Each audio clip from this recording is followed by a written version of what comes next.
The coast of Maine is a picturesque blending of lonely beaches, rocky, wave-washed headlands, and snug harbors. From these harbors, boats head out for the tuna fishing grounds of the Gulf of Maine. This typical sport fishing boat is rigged with a harpoon stand and a fighting chair for rod and reel fishing. The first stop of the day comes early as skipper Herb McIntire calls briefly on a commercial dragger a few miles at sea. Here we'll pick up fresh bait, just hauled up from the ocean floor.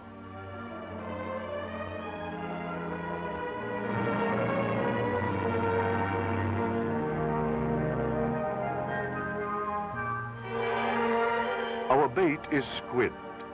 Several of these are strung on a tough wire leader with a large hook concealed inside the bait. This part of the operation has to be done just right, for the tuna isn't easily fooled into striking.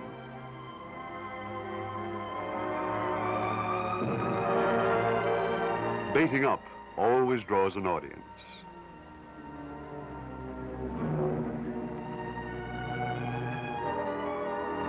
Fins cutting the surface turn out to be a false alarm. This one is a big nursing shark. Not what we're after today. We'll pass him up. As we cruise out to sea in search of tuna, we get a look at some other activity along the coast. There's a ferry boat serving the islands of Casco Bay. Sailboats tacking or running with the wind. A lobster fisherman, all part of the scenery on the coast of Maine. Officials for the annual Bailey Island Tuna Tournament ride aboard the Maine Department of Sea and Shore Fisheries boat, Guardian. The Guardian skipper maintains radio contact with the fishing fleet, and the flag of the state of Maine flies proudly above the official boat. One of the favorite tuna hunting grounds is near the Portland Lightship, where this tanker is taking aboard a harbor pilot. You don't see many of these anymore, but years ago, many Maine tuna were harpooned from small dories like this.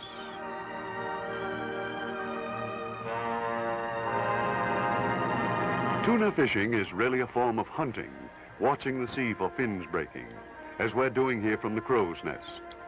Tuna are sighted when they chase live bait fish to the surface.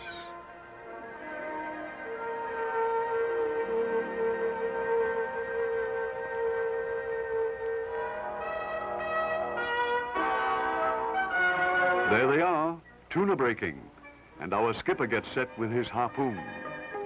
These big tuna will run up to 600 or 700 pounds, and sometimes more. Harpooning tuna is very similar to the way swordfish are caught, many of them off the coast of Maine.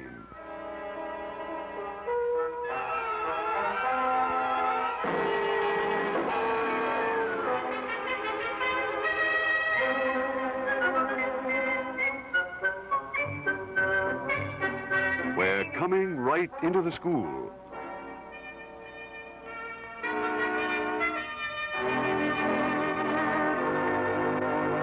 There's a fish just under the bow.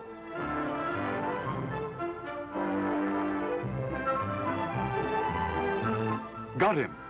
There are 60 fathoms of line attached to that harpoon, and it must be kept absolutely cleared in order to feed off freely.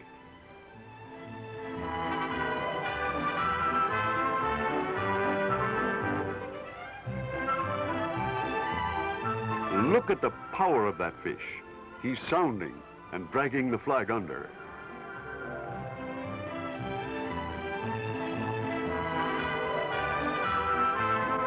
It's been a half hour since our buoy disappeared. Now it's surfaced again off to starboard. Our big fish is tiring now. We approach cautiously. He could make another run.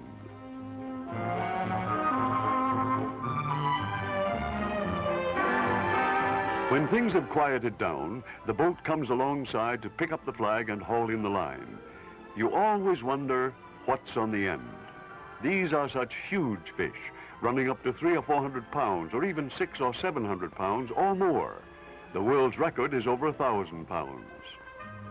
That line is coming in easily, and we're wondering if this fish may have broken loose.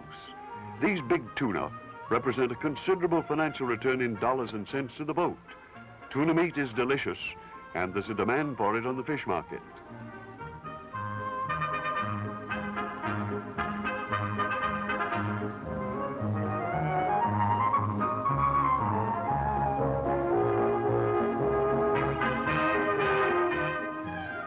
Oh, that's what happened. We've lost him.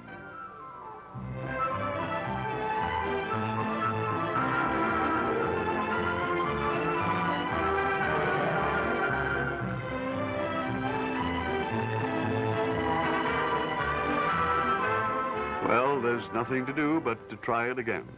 These are the breaks, especially with such a worthy antagonist as the giant bluefin tuna. There are certain sections off the Maine coast where these tuna are known to school, places like Ogunquit, Monhegan Island, and Casco Bay. So it's back to the crow's nest and the harpoon stand as we continue the search.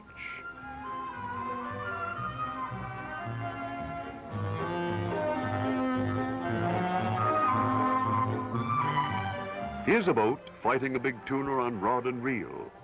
Years ago, most Maine tuna were caught this way, but fishermen say the big fish are getting wiser and won't strike baits as they used to.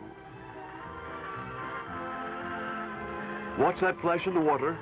We've got another big one. Again, notice how that line is reeling out.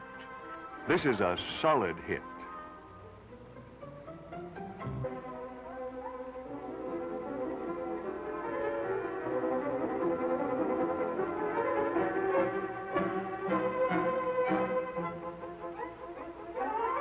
Solid hit is right. The skipper straightens it out. With the fish on, Captain McIntire reports our hit to the committee boat cruising nearby. This also serves to alert other boats to watch for our buoy. Now begins another wait. Our flag's been spotted, and we move in to retrieve it. Once again, tension mounts. Is the fish still on, or have we lost another?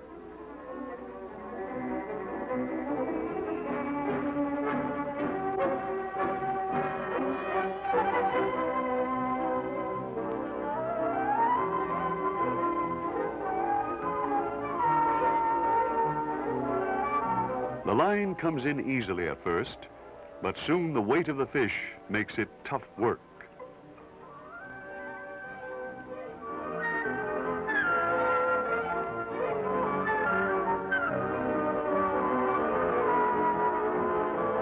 Our tuna is showing in the water now. A beautifully shaped fish.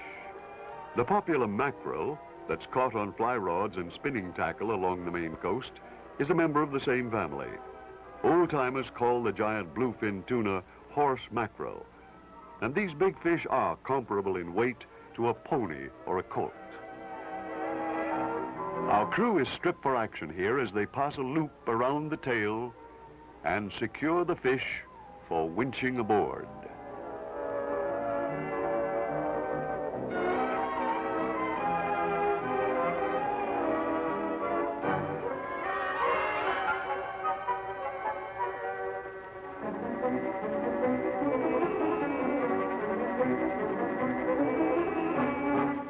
Even this far at sea, a big fish draws spectators.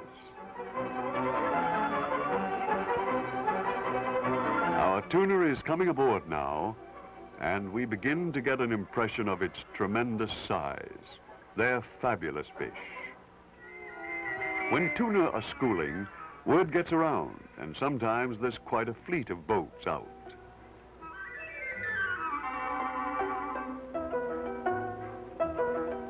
With our fish safely aboard, it's time for relaxing, taking pictures and swapping yarns.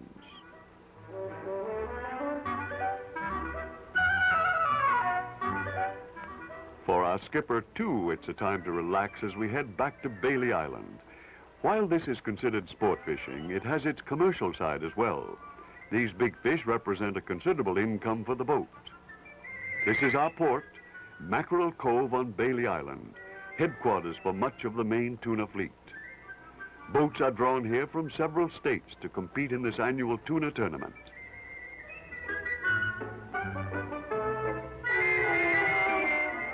There's always a good crowd of spectators on hand at the dock to watch the boats come in and the big fish unloaded.